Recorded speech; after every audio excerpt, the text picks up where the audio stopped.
ఆయన పేరు వినగానే ఎవరికైనా ఒళ్ళు గగురు పొడుస్తుంది.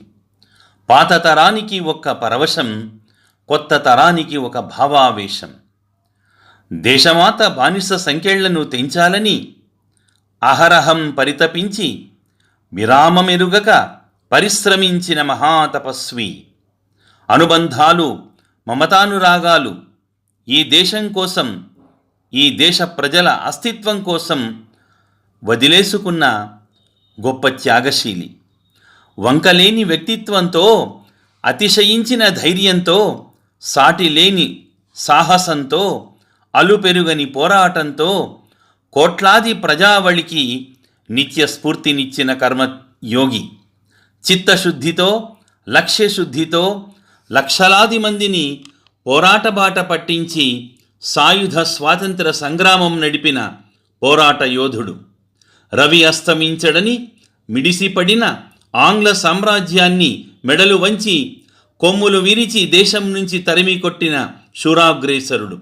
ఈ దేశం కోసం, ఇక్కడి ప్రజల కోసం తన ప్రాణాలను తృణప్రాయంగా భావించి పరిత్యజించిన లోకోత్తర అమరవీరుడు. ఆయన ఒక సింహస్వప్నం, ఒక అభేద్య సైన్యం, ఒక అద్భుత సాహసం, ఒక ప్రభంజనం, ఒక ప్రకంపనం. ఆయన మార్గం అనితర సాధ్యం, శత్రు దుర్భేద్యం. ఆయన జీవితం భరతమాత చరణాల ముందు నైవేద్యం. స్వాతంత్రం అనేది ఎవరో ఒకరు పెట్టే భిక్ష కాదు, అది పోరాడి సాధించుకోవలసిన హక్కు. మీరు నాకు రక్తం ఇవ్వండి, బదులుగా స్వాతంత్రం ఇస్తాను అని చాటి చెప్పిన ధీరాగ్రేసరుడు. ఆజాద్ హింద్ ఫౌజ్ ఫౌండర్.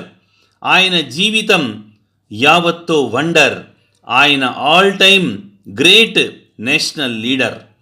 మనకు నేతా స్త్రీలు ఎందరున్నా నేతాజీ ఒక్కడే. నేతాజీ అంటే సుభాష్ చంద్రబోసే.